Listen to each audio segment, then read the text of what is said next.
لینا شروع کر دے تو کیا صورتحال بنے گی. چنانچہ ان سب سچویشن کو دیکھتے ہوئے انہوں نے ایک بیلنس کریٹ کرنے کی کوشش کی, یہ بات کہہ کے کہ 5 سال پورے. ہائیبریڈ کا مطلب ہی یہ ہے کہ 5 سال پورے ہوں گے, ادروائز تو ٹھیک ہے.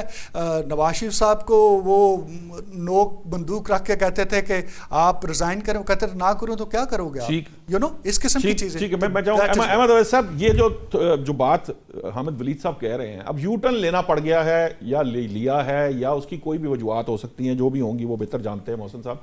لیکن اس وقت جو سچویشن ہے, اس سچویشن میں یہ جو بم پھاڑا گیا تھا, اس کی کوئی آپ کو لگتا ہے کہ واقعتاً گراؤنڈز اور ریزننگ موجود ہے کہیں, یا یہ صرف پریشر ٹیکٹک تھا, یا اس پریشر ٹیکٹک کے اگینسٹ ہم لوگ یہ بھی دیکھتے آئے ہیں پالیٹکس میں کہ وہ کہتے ہیں قتل کا یا مارنے کا دھمکی دے کے تو پھر بخار جو ہے نا وہ پکڑا دیا جاتا ہے کہ جائیں یہ لے جائیں. تو آپ کو لگتا ہے کوئی اس طرح کا معاملہ تھا, یا واقعتاً اس کے پیچھے کوئی سالڈ گراؤنڈز تھیں؟ دیکھیے بات یہ ہے کہ یہ بہت سالڈ گراؤنڈ ہے, اور یہ بڑے ایسے نہیں ہوا کہ آؤٹ آف بلو یہ واقعہ ہو گیا.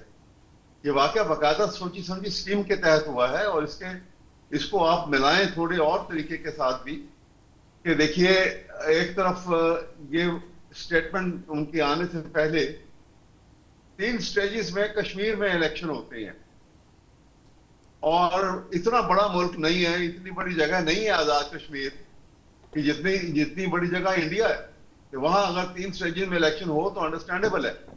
پاکستان میں بھی نہیں ہوتے, لیکن جہاں پہ سارے 12-14 لاکھ ووٹ ہوں اور علاقہ بھی تھوڑا ہو, وہاں پہ 3 سٹیجز کی کوئی بات سمجھ نہیں آتی, لیکن بات سمجھ آ جاتی ہے.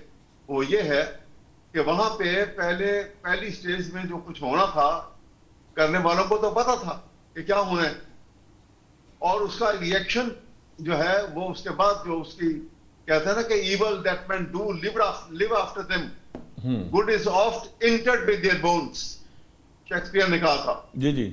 تو یہ ان کو تو پتا تھا کہ کیا ہونے والا ہے. اب 2 سٹیجز میں آپ کے سامنے صورتحال سامنے آ گئی ہے, تیسری سٹیج کے اوپر اب یہ بائک آؤٹ پہ کھڑے ہیں کہ کیا کرتے ہیں آگے.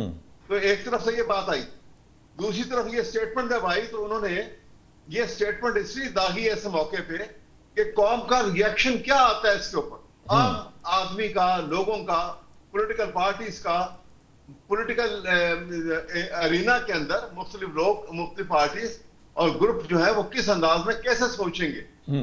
تو وہ سوچ بھی شروع ہو گئی, لوگوں نے کہنا شروع کر دیا کہ جی یہ واقعی یہ بات تو درست ہے, یہ تو اتنی کرپٹ حکومت ہے, یہ تو سسٹین واقعی نہیں کر سکتی, سسٹم تو ہے ہی نہیں, چل ہی نہیں سکتا, یا تو ان الیکٹڈ لوگ تھے, ان کا تو جانا ہی مناسب ہے, یہ تو جتنا کام کر گئے, انہوں نے فلاں غلطیاں کی, فلاں جگہ پیسہ کھا گئے, فلاں لوگوں میں باتیں شروع ہو گئی. یہی اس کا کام تھا جو انہوں نے پورا کر دیا.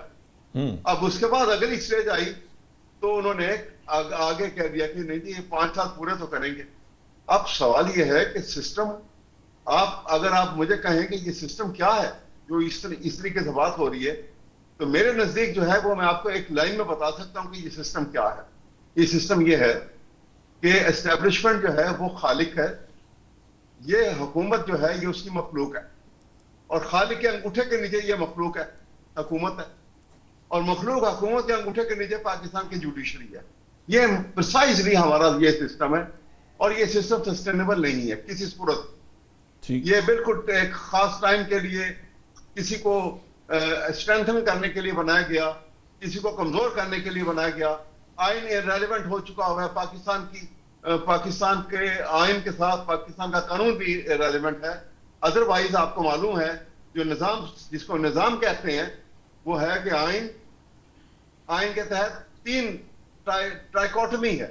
ایک پارلیمنٹ ہے قانون ساز, دوسرا اسٹیٹ جو ہے وہ گورنمنٹ ہے جو امپلیمنٹ کرتی ہے قانون سازی کو, آگے آرڈر پاس کرتی ہے, اور تیسری جوڈیشری ہے.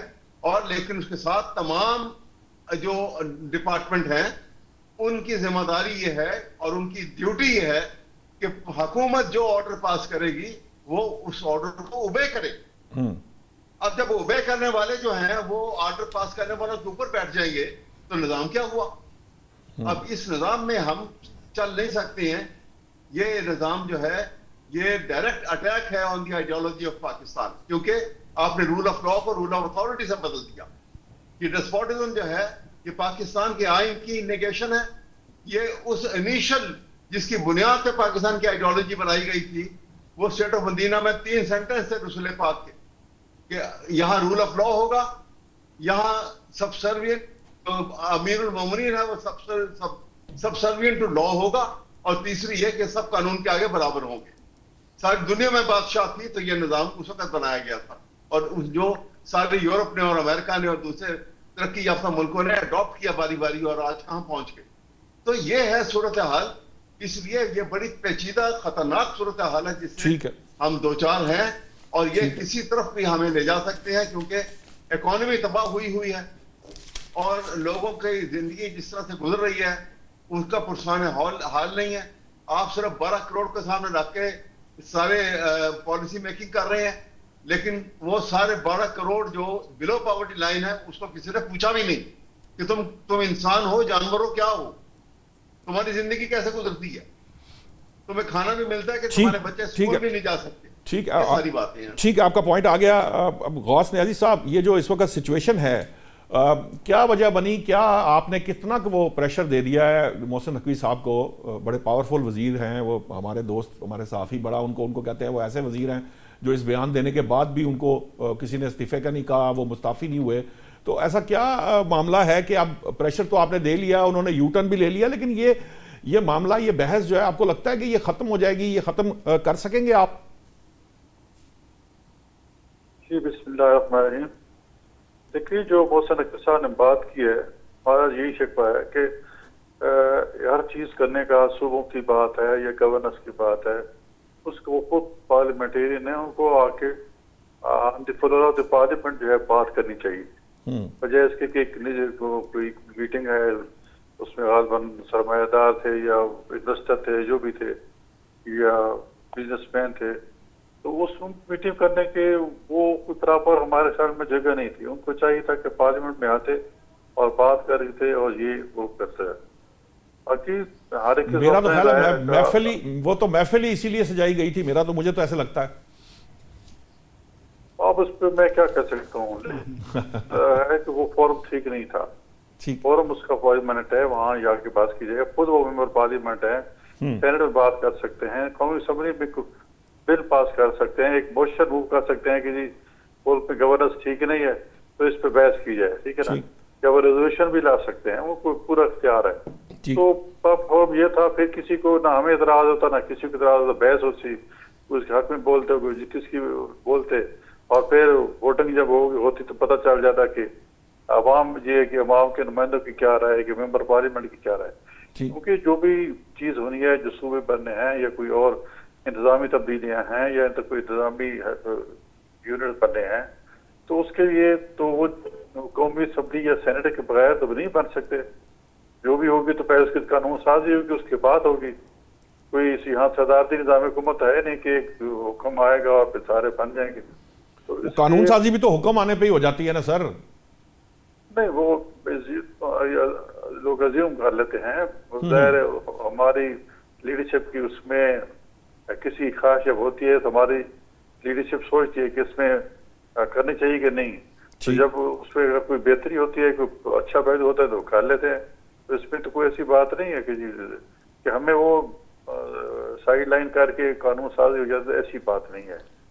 میں پارلیمنٹ کی بات کر رہا ہوں. ہمارے اس وقت جو ایک پاکستان میں زیادہ سیاسی پارٹی ہیں، مسلم لیگ نون ہے اور پیپلز پارٹی مین پارٹی ہے، جو کولیشن گورنمنٹ ہے، اور دونوں میں جو سیاسی پارٹی ہیں، انہوں نے 30 سال 40 سال مارے کھائی ہوئے ہیں، اور جمہوریت کے لیے انہیں اسٹرگل کی ہے، اور اسٹرگل کے بعد ایک طریقہ کار ان کو پتہ ہے، اور انصاف کی جمہوریت کی ہے. اور دونوں آپس میں کولیشن اور بڑی لچک ہوتی ہے کہ ایک دوسرے کا موقف سنتے ہیں، کچھ تو وہ مان لیتا ہے، کوئی یہ مان لیتا ہے، پھر اس طرح بیٹھ کے طریقہ کار طے کر کے پھر آگے چلتا ہے. اس طرح قانون سازی بھی ہو رہی ہے، سب کچھ ہو رہا ہے.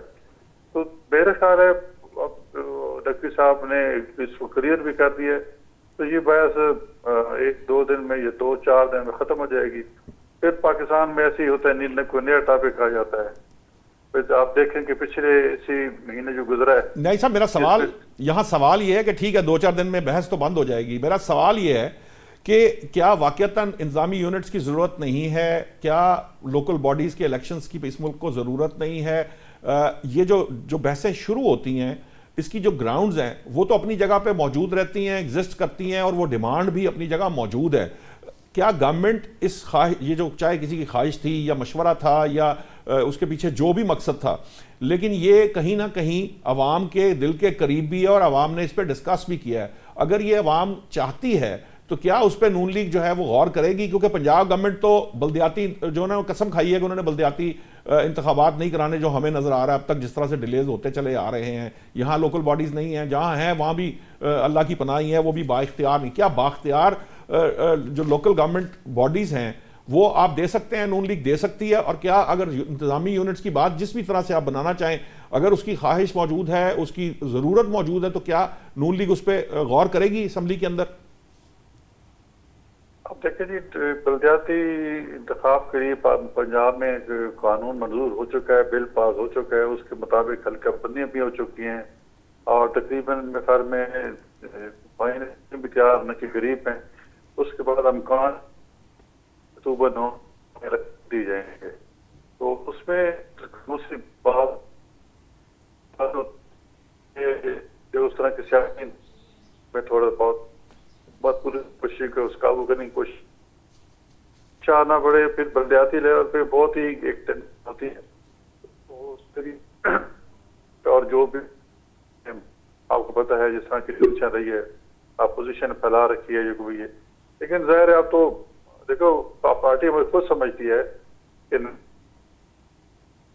میرا خیال ہے کوئی تھوڑا سگنل کا مسئلہ آ رہا ہے. مجھے بریک کا کہا جا رہا ہے. ناظرین بریک لے لیتے ہیں، بریک میں اتنی دیر وہ ٹیکنیکلی بھی تھوڑا سا معاملہ ٹھیک ہو جائے گا. بریک سے واپس آتے ہیں تو اسی بات کو آگے بڑھائیں گے، لیکن ساتھ ہی جو پاکستان تحریک انصاف نے لانگ مارچ کی کال دی ہے کل، اس کے اوپر بات کرتے ہیں.